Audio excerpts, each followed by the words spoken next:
Hi friends, तो आज मैं लेकर आई हूँ 2019 में रिलीज हुई मूवी। इस मूवी का नाम है 4x4 और इस मूवी का IMDb रेटिंग है 5.7 आउट ऑफ 10। अगर आपको ये वीडियो अच्छी लगी तो लाइक करें, मुझे सपोर्ट करने के लिए चैनल को सब्सक्राइब करें। तो चलिए वीडियो को शुरू करते हैं। मूवी के शुरुआत में हमें अर्जेंटीना के राजधानी वेनस एयर्स को दिखाया जाता है, जहाँ पर चारों तरफ हाई सिक्योरिटी है और हमें कई सारे कांटे वाले तार भी दिखाई देते हैं। साथ ही हर जगह कैमरास भी दिखते हैं और इन्हीं कैमरास के आगे एक लड़का गुजर रहा होता है जिसका नाम शीरो होता है। उसके सामने एक SUV कार होता है। वो चुपचाप आगे की ओर जाता है, पर कुछ ही दूर जाके वो रुक जाता है। दरअसल ये एक चोर होता है। वो उस कार के पास जाकर दरवाजे को खोलकर वो अंदर चला जाता है। दरअसल शीरो इस गाड़ी को नहीं बल्कि इस गाड़ी के कुछ जरूरत चीजों को चुराना चाहता है। सबसे पहले वो म्यूजिक सिस्टम को निकालता है और वहीं पर पड़े कुछ कीमती चीजें निकालकर वो अपने पास रख लेता है।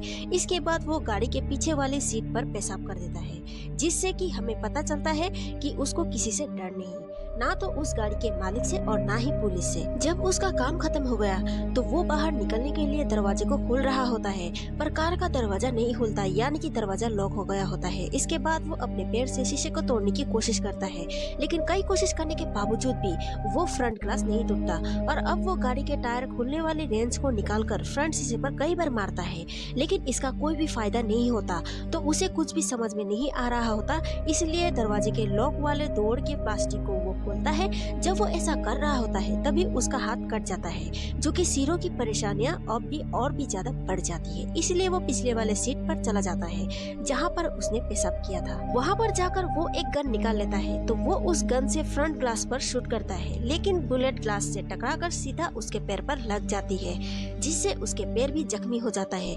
यहाँ पर हमें पता चलता है कि उस गाड़ी के जितने भी शीशे होते हैं वो सब के सब बुलेट प्रूफ होते हैं। इसके बाद वो अपने टी शर्ट उतारकर अपने पैरों पर बांध लेता है ताकि उसके पैर से खून ना बहे। फिर वो अपने पत्नी को फोन करता है, तभी उसका फोन बंद हो जाता है। इसके बाद वो गाड़ी के अंदर से एक लड़की को देखता है, जो कि उस गाड़ी के पास जाती है जहाँ पर शीरो फंसा हुआ है। वो लड़की अपने बैग से लिपस्टिक निकालकर गाड़ी के साइड वाली खिड़की पर देखकर वो लिपस्टिक को लगाती है। फिर वो वहाँ से चली जाती है, तो शीरो जोर जोर से चिल्लाता है, लेकिन वो लड़की उसकी आवाज को नहीं सुन पाती, क्योंकि ये गाड़ी साउंड प्रूफ होती है।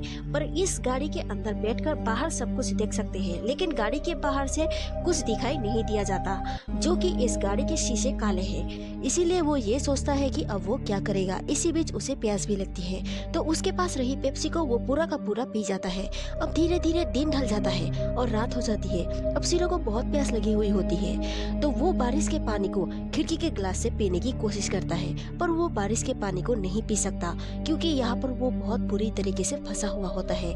वो भूखा है, प्यासा है, साथ ही वो बहुत ज्यादा थक चुका है। इसी तरह से वो रात गुजर लेता है। अगली सुबह वो बहुत परेशान हुआ होता है, तो उसने जो गाड़ी के म्यूजिक सिस्टम को निकाला था उसे वापस लगाकर म्यूजिक को प्ले कर देता है, जिससे उसका मन कुछ वक्त के लिए शांत हो जाता है और वो गाने को सुनते हुए पीछे वाले दरवाजे के लॉक को तोड़ रहा होता है।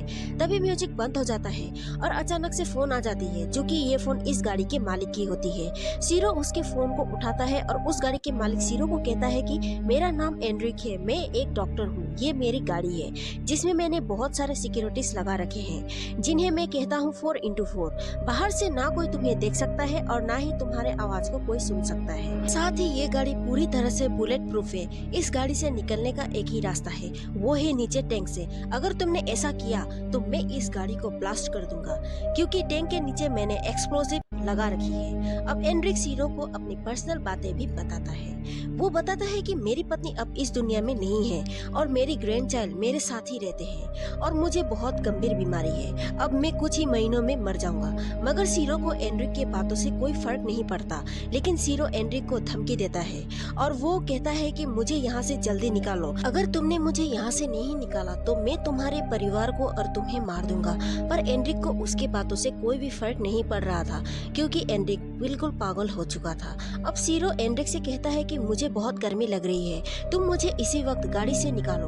तभी फोन कट जाता है और गाड़ी की एसी चालू हो जाती है। अब एसी चालू हो जाने की वजह से धीरे धीरे गाड़ी में ठंड होना शुरू हो जाता है, इसीलिए शीरो की अब हालत खराब होना शुरू हो जाता है। वो जल्दी से अपने टी शर्ट को पहन लेता है, पर इससे कोई भी फर्क नहीं पड़ रहा था और उसकी होठ भी नीले पड़ जाते हैं। साथ ही उसके पैर का इन्फेक्शन भी बढ़ रहा था। इससे पहले शीरो की जान जाती, एंड्रिक एसी को बंद कर देता है है। अब सीरो को कुछ भी समझ में नहीं आ रहा था कि अब वो क्या करेगा।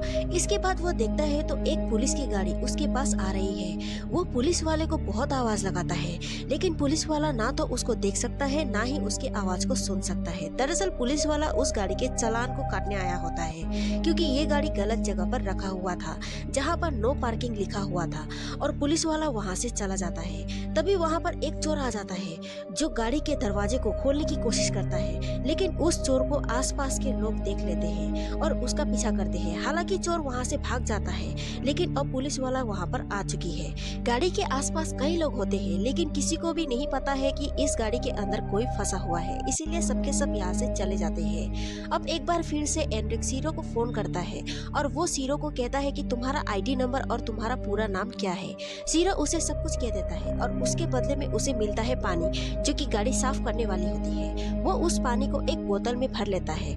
हालांकि उस पानी में केमिकल्स होता है, लेकिन उसके पास और कोई रास्ता नहीं होता और वो बहुत प्यासा होने की वजह से उस पानी को एक ही घूंट में पी लेता है। अब एक दिन और बीत जाती है। सीरो के दिमाग में असर पड़ना शुरू हो गया था। वो फिजिकली और मेंटली बहुत ज्यादा वीक हो गया था। अब सीरो गाड़ी पर एक मैनर देखता है जो कि उसके काम का कुछ भी नहीं होता सिवाय पन्नों का, इसीलिए वो मैनर को ही खाना शुरू कर देता है। अब एनरिक का फोन आ जाता है। वो कहता है कि वो उसके घर गया था उसके परिवार से मिलने और वो उन्हें $1,00,000 देकर आया है। ये कहकर कि सीरो की लॉटरी लग गई है। साथ ही कहता है कि डैशबोर्ड के नीचे एक चॉकलेट पड़ा हुआ है, तुम उसको खा सकते हो। सीरो उस चॉकलेट को जल्दी से निकालकर खा लेता है, जिसके बाद उसके शरीर में थोड़ी सी ताकत आ जाती है। वो अपने फोन के बैटरी को भी निकालकर डैशबोर्ड के ऊपर रख देता है ताकि वो बैटरी सोलर एनर्जी से थोड़ा चार्ज हो जाए। अब वो अपने पत्नी को फोन करने की सोचता है, इसीलिए वो फोन के बैटरी जो उसने डैशबोर्ड के ऊपर चार्जिंग के लिए रखा हुआ था, वो उस बैटरी को फोन में डाल लेता है और उसका फोन खुल जाता है। वो जल्दी से अपनी पत्नी को कॉल करता है, पर उसकी पत्नी उसके फोन को नहीं उठाती, तो वो अपनी पत्नी के लिए एक वॉइस मैसेज छोड़ता है। अब दिखाया जाता है कि सीरो बार बार गाड़ी के स्टार्ट बटन को दबा रहा होता है। इसके बाद गाड़ी स्टार्ट हो जाती है। वो पूरे स्पीड से गाड़ी को पीछे की तरफ ले जाता है, जो कि गाड़ी एक दीवार से जाकर टकरा जाती है, जिससे गाड़ी के पीछे वाली शीशे टूट जाती है। तो वो जल्दी से गाड़ी से उतरकर सीधा जाता है एक रेस्टोरेंट में। वहाँ पर जाकर वो खाने की कुछ चीजें लाता है और वो पेट भरकर खा रहा होता है। तभी वहाँ पर सिक्योरिटी गार्ड आ जाता है। वो सीरो से कहता है कि पहले तुम्हें इसके पैसे पे करने होंगे, लेकिन उसके पास पैसे नहीं होते, इसीलिए वो अपनी गन को निकालकर सिक्योरिटी गार्ड को मार देता है। तभी सीरो नींद से उठ जाता है और ये सब उसका एक सपना होता है। सीरो अभी भी गाड़ी में ही होता है। अब उसकी हालत बहुत ज्यादा खराब हो चुकी थी, उसके पास बिल्कुल भी ताकत नहीं होती। अब वो अपना गन निकालकर अपनी जान लेने की कोशिश करता है, पर वो ऐसा नहीं कर पाता। इसके बाद फिर एनरिक सीरो को फोन करता है। तभी गाड़ी के लाइट जल जाते हैं और उसके सामने एनरिक खड़ा होता है। अब एनरिक गाड़ी के अंदर चला जाता है और कहता है कि मुझे कई बार लूटा जा चुका है, इसीलिए मैंने ऐसा गाड़ी बनाया जिसे मैं किसी चोर को फंसा सकूं, और अब तुम इसी गाड़ी में फंसे हुए हो। जिसके बाद एनरिक किसी को फोन करता है। तभी सीरो ऐसे मौके का फायदा उठाकर एनरिक को गोली मार देता है और वो गाड़ी से बाहर निकलकर रेंगते रेंगते हुए जाता है, क्योंकि उसमें इतनी ताकत नहीं बची हुई होती है कि वो दौड़कर चलकर अपनी जान बचा सके। वो गन चलाते हुए आगे बढ़ता है ताकि उसकी गन की आवाज सुनकर कोई घर से बाहर निकलकर उसकी मदद करे।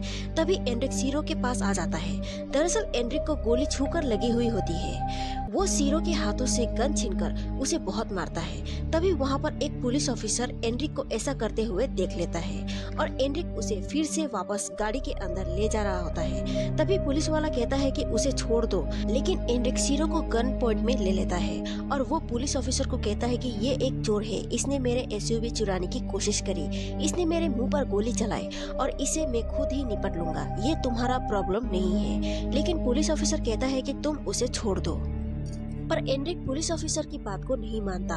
कुछ ही देर में वहाँ पर बहुत सारे पुलिस और रिपोर्टर्स भी आ जाते हैं। वहीं पर एक और पुलिस ऑफिसर भी आ जाता है जो कि रिटायर हो चुका था। वो एनरिक से कहता है कि तुम्हें उस चोर को छोड़ना होगा।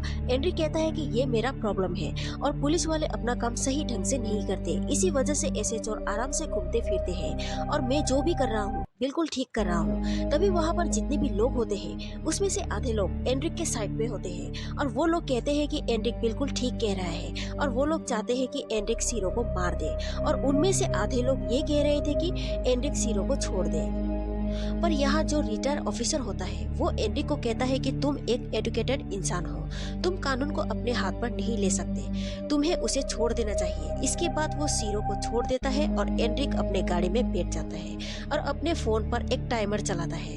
सीरो कैसे भी करके पुलिस वाले के पास पहुंच जाता है और अगले ही पल में गाड़ी ब्लास्ट हो जाता है। दरअसल उसने अपने गाड़ी के पेट्रोल टैंक के नीचे जो एक्सप्लोसिव लगाया था उसने उसे ब्लास्ट कर दिया और उसकी वहीं पर मौत हो जाती है। सीरो ये देखकर बहुत उदास हो जाता है। पुलिस उसे अरेस्ट करके अपने साथ ले जाते हैं। अब यहाँ से एंड्रिक को उसके ट्रीटमेंट के लिए हॉस्पिटल ले जाया जाता है। उसके बाद उसने आज तक जितने भी गुनाह किए होते हैं उसके केस होंगे और उसे सजा दिए जाएंगे। और ये मूवी यहीं पर खत्म होती है। और ये एक्सप्लेनेशन आपको कैसा लगा कमेंट करके मुझे जरूर बताएं। Bye bye.